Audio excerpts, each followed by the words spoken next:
मेरी खास बात क्या थी पता है? अरविंद अरोड़ा यानी कि मेरी खास बात, आपके A2 सर की खास बात ही यही थी कि मैंने अपने आप को कभी बांधा नहीं कि मैं सिर्फ यही काम कर सकता हूं। क्यों? मैं कुछ भी कर सकता हूं दुनिया में। मैं झाड़ू लगा सकता हूं, पोछा लगा सकता हूं, अपने घर पे भी मैं पोछा लगाता हूं क्योंकि मुझे किसी और की जरूरत नहीं है। 5 मिनट अगर पोछा लगाते तो वर्जिश भी हो जाती है यार। एक्सरसाइज करने बाहर नहीं निकल सकते, चलो पोछा ही लगा लेते हैं, क्या बुरा है यार, काम छोटा बड़ा थोड़ी होता है। मैंने अपने आप को कभी रिस्ट्रिक्ट नहीं किया, मैं छोटे से लेके बड़े से बड़ा काम कर सकता हूं। आज YouTube पे मुझे ऑलमोस्ट सारी चीजें आती हैं। मैं अगर मेरे पास मेरा कोई एम्प्लॉय बीमार हो जाए तो वो काम मैं खुद भी कर सकता हूं। मुझे थंबनेल बनानी आती है, मुझे वीडियो एडिट करनी आती है, मुझे लाइव स्ट्रीम करनी आती है, मुझे PPT बनानी आती है। पता है आज सबसे बड़ी प्रॉब्लम क्या है?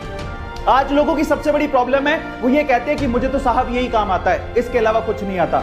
मैंने यानी कि आपके A2 सर ने, मैंने हमेशा ये सोचा कि स्किल होती है साहब, सीखो, जिंदगी में कभी काम आएगी। स्किल होती है साहब, सीखो, जिंदगी में कभी काम आएगी। मेरे पापा ने भी मुझे यही सिखाया कि हर चीज काम आती है। मैं आपको बता देता हूं कि मैं एक बनिया परिवार में, अरोड़ा हूं मैं, बनिया परिवार में पैदा हुआ और वो हमें रग रग में सिखाया जाता है, हमें खून में सिखाया जाता है कि किस तरह से पैसा कमाना है और स्किल का मतलब क्या होता है। इसलिए मैंने अपने आप को सीखने से कभी रोका ही नहीं। मुझे छोटे से काम से लेके बड़े से बड़ा काम आता है और अगर आज मैं कहीं फंस जाऊं ना तो मुझे पता है उस सिचुएशन से कैसे निकलना है।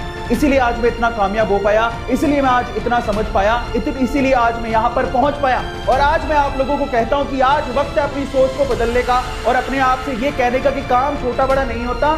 सबसे पहले नंबर 2 कि मुझे सिर्फ इतना ही आता है या मैं यही कर सकता हूं, ये आपकी प्रोग्रेस को रोकता है। और आप समझ लीजिए कि वक्त एक जैसा नहीं होता।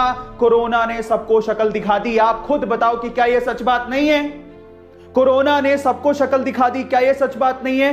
आपके सामने बहुत सारे लोगों की जॉब्स गई होंगी। इनफैक्ट आपने भी इस चीज को फील किया होगा कि हाँ यार, कोरोना की वजह से मेरी जॉब चली गई। अगर मैं थोड़ा समझदार होता या मैंने अपने अंदर एक स्किल पैदा कर ली होती, शायद मैं आज घर पे बैठ के कमा रहा होता।